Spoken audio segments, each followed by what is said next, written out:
ప్రజా సంక్షేమానికి పెద్దపీట వేస్తున్నామని తెలుగుదేశం పార్టీ జిల్లా అధ్యక్షులు ఏలూరు ఎమ్మెల్యే బడేటి చంటి స్పష్టం చేశారు. దానిలో భాగంగానే ఏలూరు అసెంబ్లీ నియోజకవర్గాన్ని అభివృద్ధికి చిరునామాగా మార్చేందుకు అహర్నిశలు శ్రమిస్తున్నామన్నారు. ఏలూరు అసెంబ్లీ నియోజకవర్గంలో రహదారుల నిర్మాణ పనులు శరవేగంగా కొనసాగుతున్నాయి. ప్రాధాన్యతా క్రమంలో జరుగుతున్న ఈ పనులను తెలుగుదేశం పార్టీ జిల్లా అధ్యక్షులు ఏలూరు ఎమ్మెల్యే బడేటి చంటి ఎప్పటికప్పుడు స్వయంగా పర్యవేక్షిస్తూ వాటిని పరుగులు పెట్టిస్తున్నారు. ఇదే క్రమంలో తాజాగా స్థానిక 49వ డివిజన్ యాదవ్ నగర్లో ఎస్సీ సప్లాన్ నిధులు 60 లక్షల రూపాయలతో నిర్మిస్తున్న 3 సీసీ రోడ్ల నిర్మాణ పనులను ఎమ్మెల్యే బడేటి చంటి శనివారం పరిశీలించారు. రోడ్ల నిర్మాణంలో నాణ్యతా ప్రమాణాలు పాటించాలని ఈ సందర్భంగా అధికారులకు ఆయన సూచించారు. ఇదే సమయంలో స్థానికులతో స్వయంగా మాట్లాడిన ఎమ్మెల్యే బడేటి చంటి వారి బాగోగులను అడిగి తెలుసుకున్నారు. వారి కొన్ని సమస్యలను తెలపగా రానున్న రోజుల్లో అన్నిటినీ పరిష్కరిస్తానంటూ హామీ ఇచ్చారు. ఈ క్రమంలోనే ఒక రోడ్డు నిర్మాణానికి సంబంధించి స్థానికులతోనే కొబ్బరికాయలు కొట్టించి శంకుస్థాపన చేయించారు ఆయన. ఈ సందర్భంగా ఎమ్మెల్యే బడేటి చంటి మాట్లాడుతూ తాము అధికారంలోకి వచ్చిన తర్వాత రహదారుల అభివృద్ధికి అధిక ప్రాధాన్యత ఇస్తున్నామన్నారు. శిలాఫలకాల ఆవిష్కరణలకు అంతగా ప్రాధాన్యం ఇవ్వడం లేదన్న ఆయన తాము చేసిన అభివృద్ధే ప్రజలతో మాట్లాడిస్తుందంటూ వ్యాఖ్యానించారు. రానున్న రోజుల్లో నియోజకవర్గంలో అవసరమైన ప్రాంతాల్లో డ్రైన్లు నిర్మించేందుకు ప్రత్యేక ప్రణాళికతో ముందుకెళ్తున్నామన్నారు.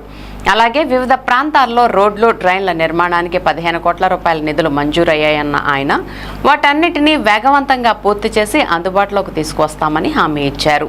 కూటమి చేస్తున్న మంచి ప్రజల్లోకి వెళ్లకుండా వారిని మభ్యపెట్టేందుకు వైసీపీ నాయకులు కుటిల ప్రయత్నాలు చేస్తున్నారంటూ ధ్వజమెత్తిన ఆయన ప్రభుత్వం చేస్తున్న అభివృద్ధిపై బహిరంగ చర్చకు సిద్ధమా అంటూ వైసీపీ నాయకులకు సవాల్ విసిరారు. అలాగే నగరవాసులు కార్పొరేషన్కు తాము చెల్లించాల్సిన పన్ను బకాయిలను త్వరితగతిన చెల్లించి నగరాభివృద్ధికి సహకరించాలని విజ్ఞప్తి చేశారు. RTC Vijayawada zone 2 chairman Reddy Appalanaidu మాట్లాడుతూ ఎమ్మెల్యే బడేటి చంటి ఆధ్వర్యంలో నియోజకవర్గంలో అభివృద్ధి సంక్షేమ కార్యక్రమాలు వేగవంతంగా ముందుకు సాగుతున్నాయని చెప్పారు. కార్యక్రమంలో ఇడా chairman Peddaboina Sivaprasad, AMC chairman Mamillapalli Parthasarathi, deputy mayor Karri Srinivasarao, corporator Devarakonda Srinivas, cooption సభ్యులు Chode Venkataratnam, SMR Pedababu, BSNL advisory board committee member Lankapalli Manikyalarao, division కో cluster incharge Arnepalli Tirupati, division incharge Nersu Gangaraju, division go incharge Annavarapu Satish, division president Vemula Rangamma, స్థానిక తెలుగుదేశం పార్టీ నాయకులు యలమల వెంకటేశ్వరరావు, నల్లగొండ మంగమ్మ మరియు వివిధ హోదాల్లో ఉన్న తెలుగుదేశం పార్టీ నాయకులు, అధికారులు తదితరులు పాల్గొన్నారు.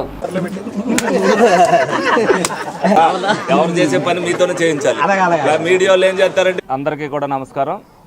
ఏదైతే ఈ రోజున 49వ డివిజన్లో ఎస్సీ సబ్ ప్లాన్లో ఏదైతే 60 లక్షల రూపాయలతో 3 రోడ్లు శాంక్షన్ చేశామో ఆ 3 రోజులను కూడా ఏదైతే మరి శిలాఫలకాలకి మేము ప్రాధాన్యత ఇవ్వటం లేదు, పనులు జరిగేటప్పుడు పరిశీలనకు వచ్చి ప్రజలందరికీ తెలియాలనే ఉద్దేశంతో ఇదివరకు లోగడ మరి కూటమి నాయకులందరం కూడా మేము ఏదైతే ఓట్లప్పుడు తిరిగామో ఏ ఇబ్బంది ఉన్నా సరే హామీలు అనేది మేము ఇచ్చిన హామీలు నెరవేర్పోయినాయి. కానీ రోడ్ల విషయంలో ప్రతి దగ్గర కూడా ఎందుకంటే 600 కోట్ల రూపాయల రోడ్లు ఏలూరు నియోజకవర్గం మొత్తం మీద కూడా ఇవ్వాల్సిన అవసరం ఎంతైనా ఉంది.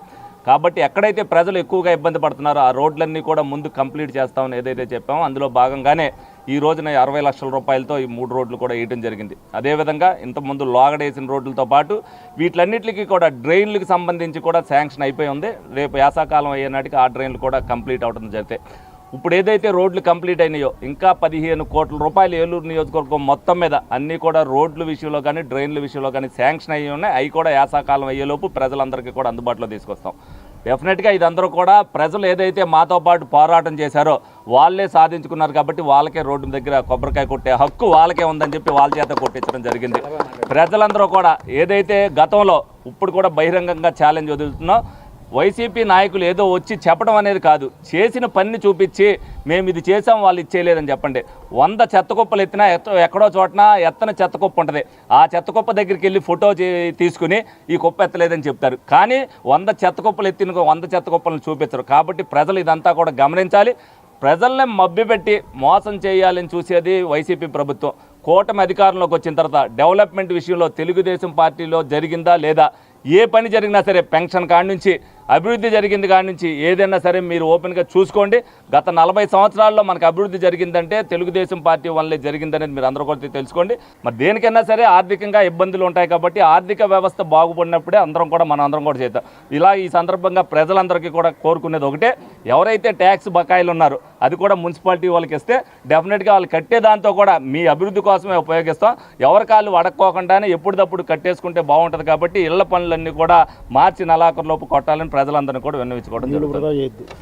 గవర్నమెంట్లో మాట్లాడుతూ మరి సెంట్రల్ గవర్నమెంట్ నుంచి వచ్చేటువంటి 15th ఫైనాన్స్ కానివ్వండి, అట్లాగే స్టేట్ గవర్నమెంట్ నుంచి వచ్చేటువంటి ఫైనాన్స్, మరి ఏలూరు నగరంలో మరి ఏలూరు విలీనమైనటువంటి 7 పంచాయతీలు కూడా అవన్నీ కూడా కొంచెం స్లమ్ వాతావరణం, పల్లెటూరు వాతావరణంలో ఉంటుంది. కాబట్టి అవన్నీ కూడా అవుట్ఫాల్ డ్రైన్ చేయడానికి స్ట్రామ్ వాటర్ అని చెప్పేసి స్ట్రామ్ వాటర్ డ్రైన్స్ నిర్మించడానికి మరి central government, state government, Eluru corporation కంబైన్డ్గా చేస్తున్నటువంటి గ్రాంట్ ఒకటి 100 కోట్ల రూపాయలు కూడా తీసుకురావడం జరిగింది. అవన్నీ కూడా డిపిఆర్లు రెడీ అయిపోయి టెండర్లు పిలిచేటువంటి స్టేజ్లో ఉన్నాయి. ఏలూరు నగరం అంతా కూడా రానున్న 3 సంవత్సరాల్లో కావలసినటువంటి నిర్మాణానికి కావలసినటువంటి రోడ్లు, డ్రైన్లు, అట్లాగే మరి 350 కోట్ల రూపాయలతో 1 టౌన్లో అండర్ గ్రౌండ్ డ్రైనేజీ, అట్లాగే మరి విలీనమైనటువంటి పంచాయతీలన్నింటికి కూడా 150 కోట్ల రూపాయలతో 5 రిజర్వాయర్ల నిర్మాణము, అట్లాగే 30 MLD ప్యూరిఫై చేసేటువంటి డ్రింకింగ్ వాటర్ ప్లాంట్ను కూడా నిర్మించడానికి ఎమ్మెల్యే గారు మొత్తం రంగం సిద్ధం చేశారు. మొత్తం ఆ వర్క్లన్నీ కూడా టెండర్లు అయిపోయి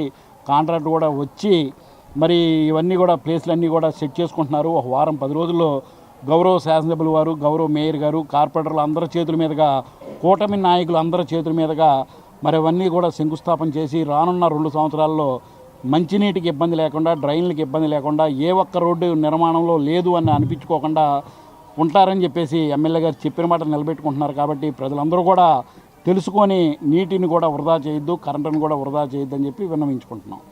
అందరూ కూడా ఒక ప్రణాళికాబద్ధంగా ఏలూరు నియోజకవర్గంలో ప్రజలు ఉన్నటువంటి మౌలిక వసతులకు సంబంధించినటువంటి సమస్యలన్నీ కూడా త్వరగతిన మరి 20 నెలల కాలంలో చాలా పరిష్కారం చేయడం జరిగింది. ఈ రోజున ఇక్కడ ఈ రోడ్డు నిర్మాణాన్ని పరిశీలన చేయడానికి మేము అందరం కూడా రావడం అయింది. ఇక్కడ ఉన్నటువంటి ప్రజలందరూ కూడా హర్షం వ్యక్తం చేస్తూ ఉన్నారు. ఎందుకంటే గత ప్రభుత్వం చేసినటువంటి విధ్వంసాలు, గత ప్రభుత్వంలో పలకరించేటువంటి నాదుడు లేడు, చెప్పుకుందామంటే ఎవరికి చెప్పాలో తెలియదు. ఆ పరిస్థితిలో మరి ఈరోజు ఉన్నటువంటి కూటమి ప్రభుత్వంలో శాసనసభ్యులు చేస్తున్నటువంటి కార్యక్రమాలన్నీ కూడా శాసనసభ్యులు కూడా చాలా పేషెన్స్తో, ఓపికతో వారందరికీ విషయాలు తెలియజేయటం, మరి వారు కూడా ఎందుకంటే వారు ఉన్నట్టు ఒక కుటుంబ సభ్యులకి, కుటుంబ మెంబర్లకు చెప్పుకుంటున్నట్టే మరి వాళ్ళు కూడా సొంత ఎమ్మెల్యే గారికి చెప్పుకుంటాం. ఆ సమస్యలు పరిష్కరించే దిశగా, ఎందుకంటే ఇవాళ నిధులు కొరత ఉన్నప్పుడు కూడా మరి పన్నులు కానీ లేదా స్టేటు సెంట్రల్ గవర్నమెంట్ నుంచి వచ్చేటువంటి ఫండ్స్ కానీ అన్నింటిని కూడా సక్రమైనటువంటి మార్గంలో ప్రజల అవసరాలు తీర్చే దిశగా ఈ రోజున ప్రయత్నం చేస్తుంది కూటమి ప్రభుత్వం. ఇవన్నీ చూసి వారవలేక ఈ రోజున వైఎస్ఆర్ పార్టీ నాయకులు గగ్గోలు ఎత్తి అనేకమైనటువంటి దుష్ప్రచారాలని చేస్తూ ఈ రోజున ప్రజల యొక్క మైండ్ని డైవర్ట్ చేయడం కోసం చూస్తూ ఉంది. ప్రజలు ఇవన్నీ కూడా గమనిస్తూ ఉన్నారు. రాబోయే కాలంలో ఆ 11 సీట్లు కూడా గల్లంతయ్యేటువంటి పరిస్థితి ఈ రోజున వైఎస్ఆర్ పార్టీకి ఉంది. మరి ప్రజలందరూ కూడా దీన్ని అభివృద్ధిని కూడా స్వీకరించి రాబోయేటువంటి రోజుల్లో జరిగేటువంటి స్థానిక సంస్థ ఎలక్షన్స్లో కూడా మరి కూటమి అభ్యర్థులకి ఘన విజయాన్ని అందించి వారి యొక్క అభివృద్ధికి తోడ్పడవలసిందిగా కోరుతున్నాం.